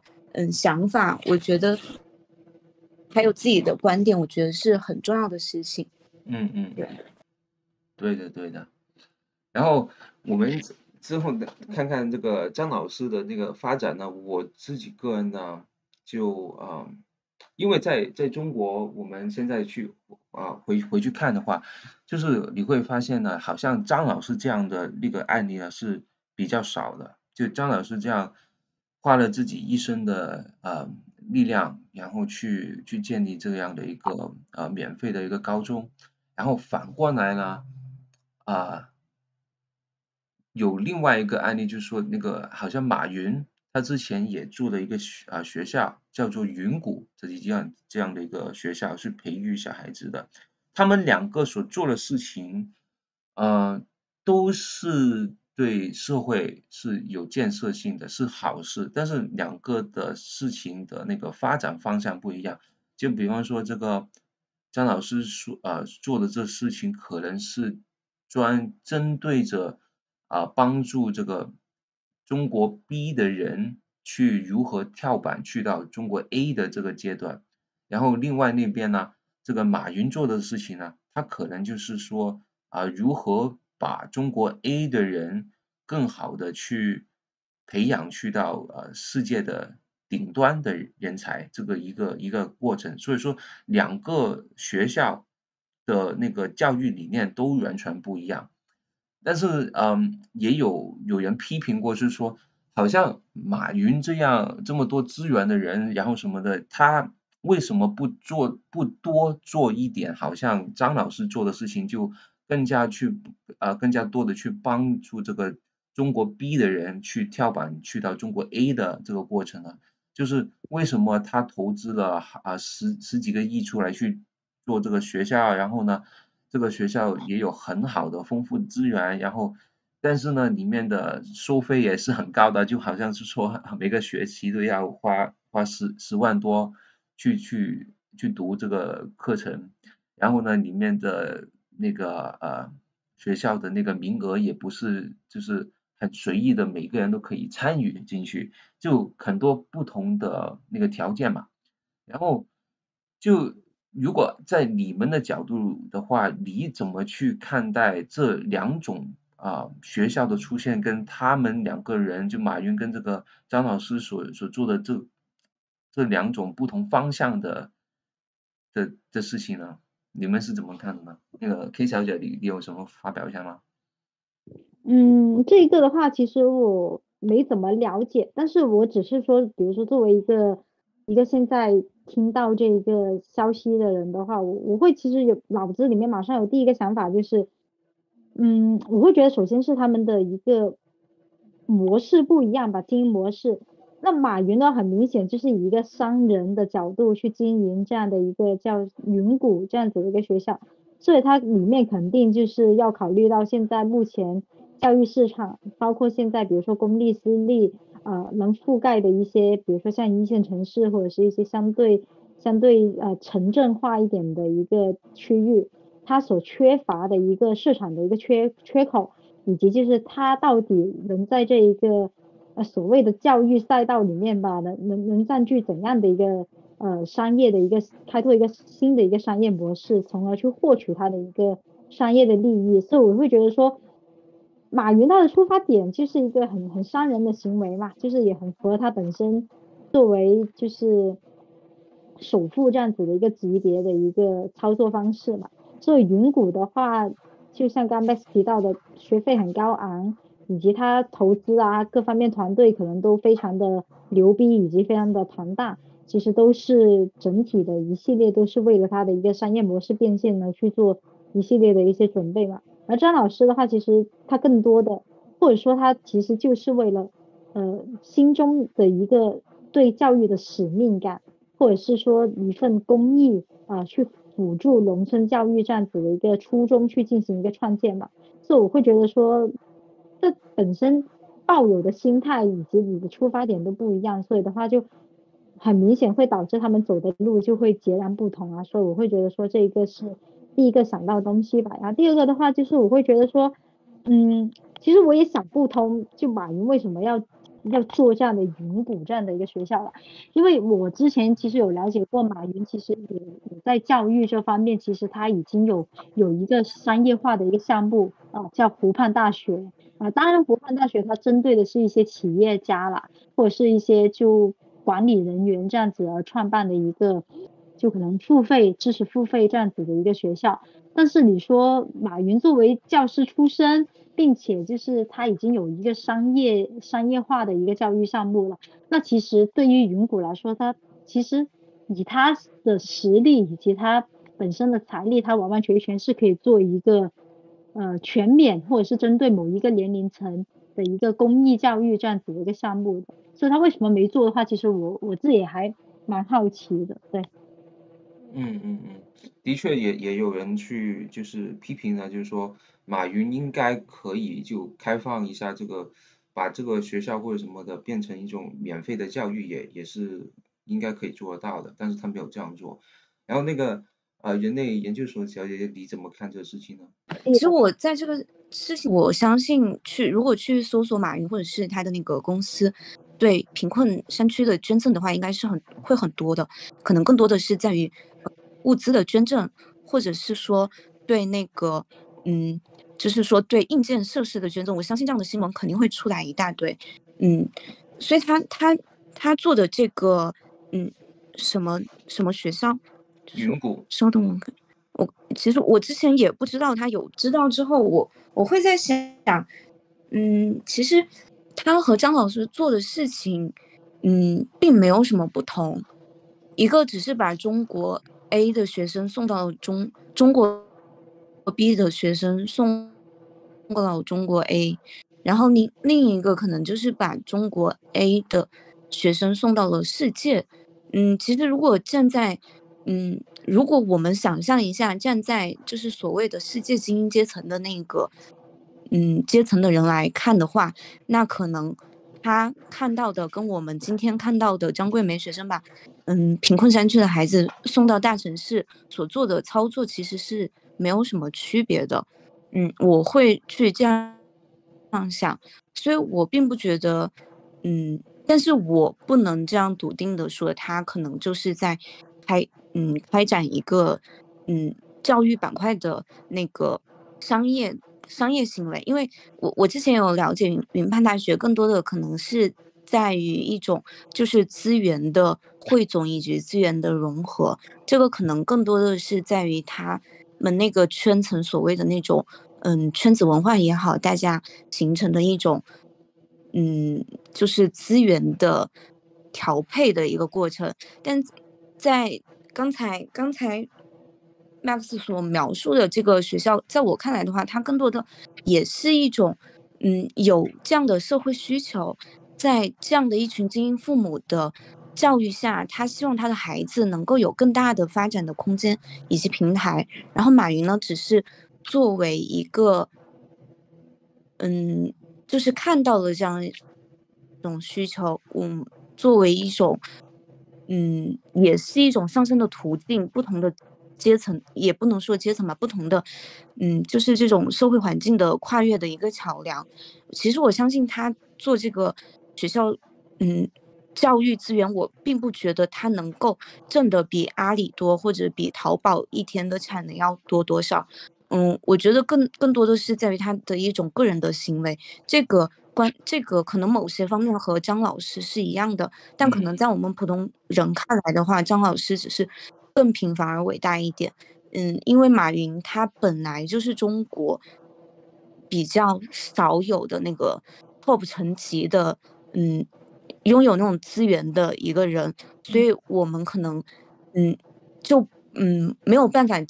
就是没有办法站在他角度理解他做这个事情，是因为，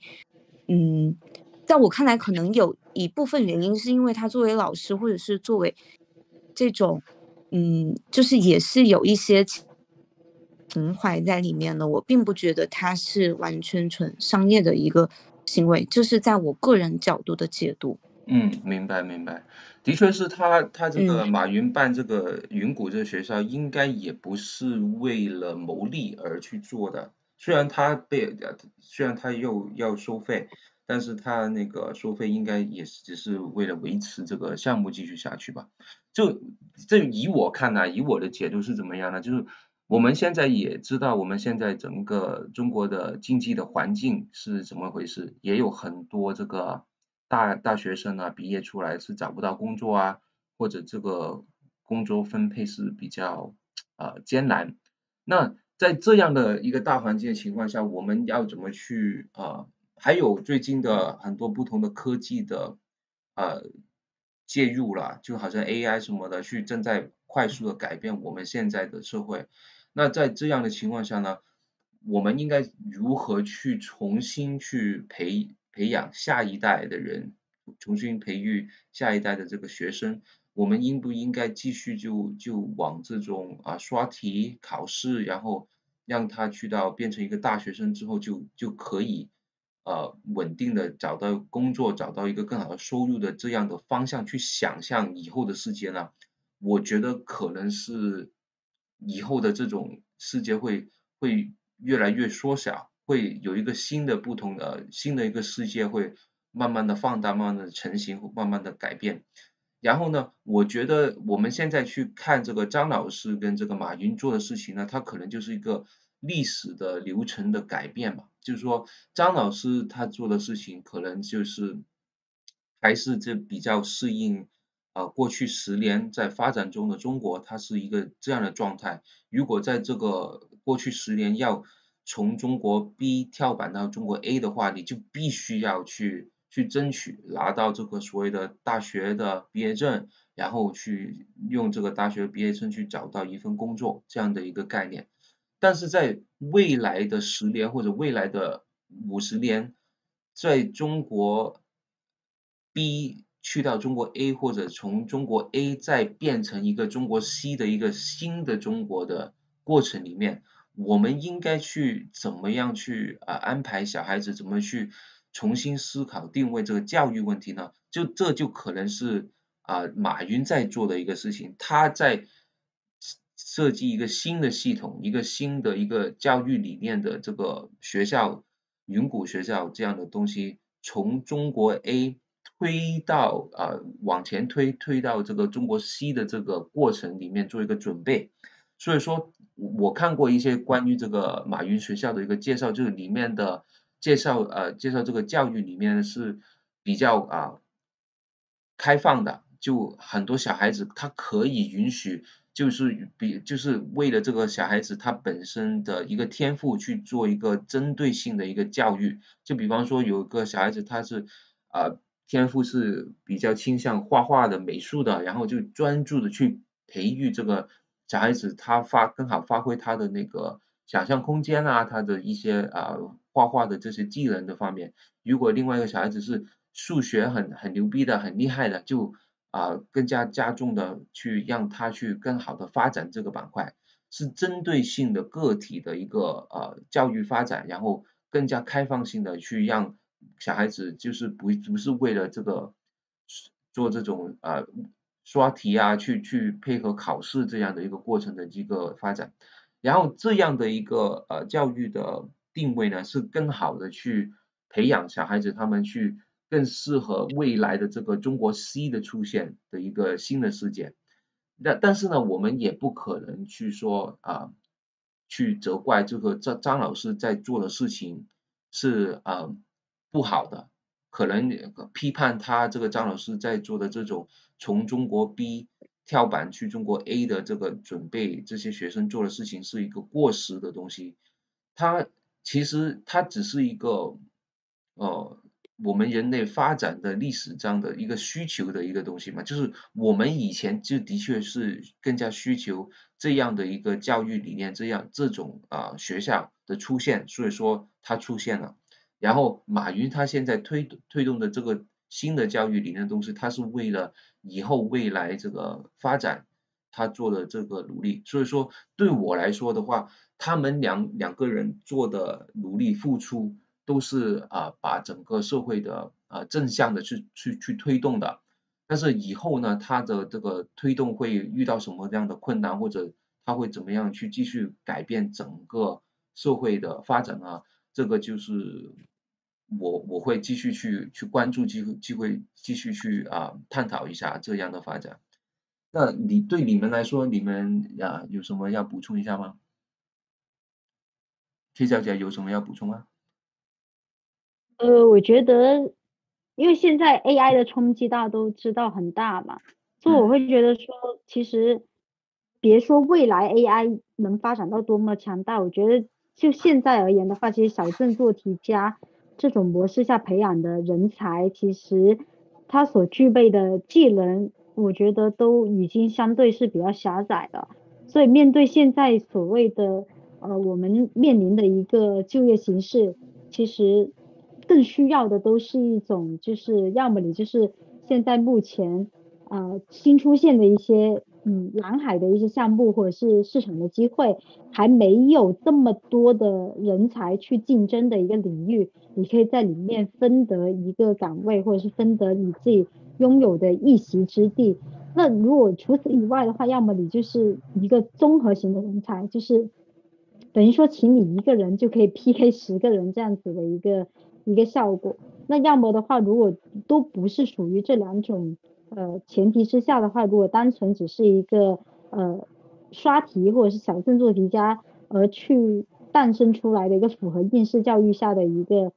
专才的话，我会觉得其实未来被取代的可能性是非常非常大的。因为 AI 现在目前基本上能做到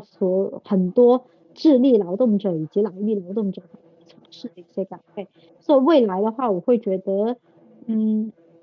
可能我们除了本身等于说去跟着这个应试教育一步一步改革的这个趋势的发展之外，我觉得每一个人，就包括即使你是一个已经走过了12年义务教育的一个人，以及就是你上完大学出来之后也好，就我觉得我们应该更多去思考一个问题，就是到底未来可能面临着 AI 的冲击，我们作为一个人类的竞争力还在哪里？那如果我们找到了这一个关键的一个点，我们才能更好的去倒推我们现在作为一个正常的一个人类，或者是正常的一个应届毕业生，到底我们应该具备哪些技能，才能更好的应对现在就业市场上面的一些需求，而不是单纯的只是刷一下题，或者是靠做题获取一个好成绩，然后就觉得可能就能获取到一份好的岗位。就我觉得在以前可能说得通也走得通，但现在以及包括在未来的话，我觉得这条路已经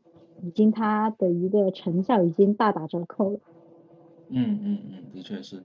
那个人类研究所小姐，你有什么补充吗？在关于这方面？其实 AI 的话题我们之前有讨论好多，嗯而且我其实会在想，就是在这个发展过程中，必然是有一批人也会被牺牲或者所淘汰掉，就像70、80年代的下岗潮一样。这个我一直是比较觉得绝望以及悲观的事情，因为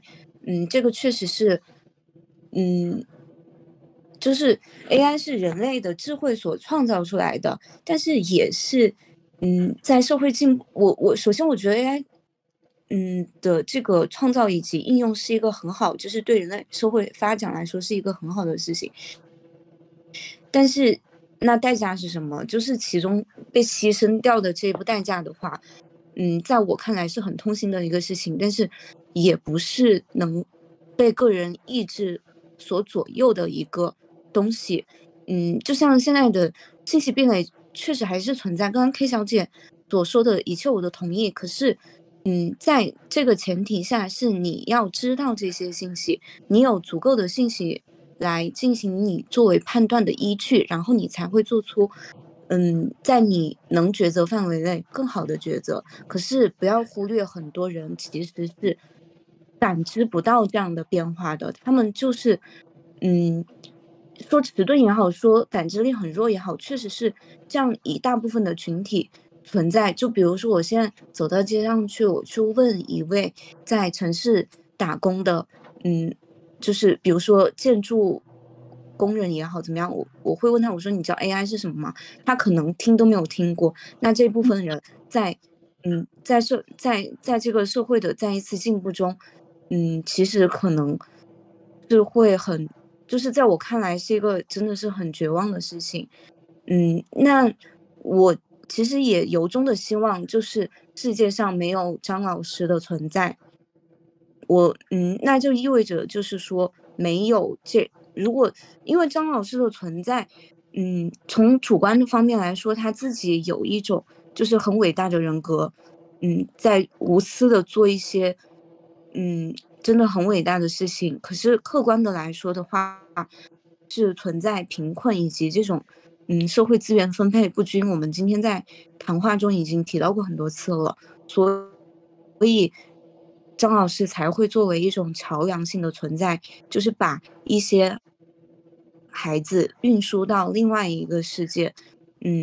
所以我主观的想是希望没有张老师的存在的，我希望大家能够接受到的，教育资源是一样的，或者是能接受到的信息是一样的。但是我觉得这只是一个美好的愿望吧。所以但是刚才曼斯所说的就是马云做的事情，我觉得其实我现在会更希望多一点的人来做马云做的事情，但是没有要求那么高的对社会条件，可能就是多面向普通的大众，更多的这样有信息感知力的人作为一种桥梁去嫁接，一些中间存在信息差的这样的人，那是不是就是这个就是说这种信息差就会减小一点，或者是缩小这个范围？我是希望更多的这种事情存在，那我们的人类社会的这另外一部分人有更好的程中去更有利的条件去适应这个变化，这个是我所希望看到的。对，完全同意。那到了我们今天节目的最后，我也补充一下，就我个人更加希望是看到什么呢？我是希望这个马云跟这个张老师可以合作起来。怎么说呢？就是如果我们想象一下，就是说在张老师的现有的条件里面，他做的这个事情我不反对他，但是他必须要做一个升级。就是他不可能继续往这种只会刷题的这种方式去继续去培养未来10年的那些学生，但是他手头上的资源也缺乏，所以说马云可以的话，应该从马云的角度去帮助这个张老师，把张老师的那个整个体制升级一下，让那些山里的孩子里面可以更好的接受到现在比较最先进或者最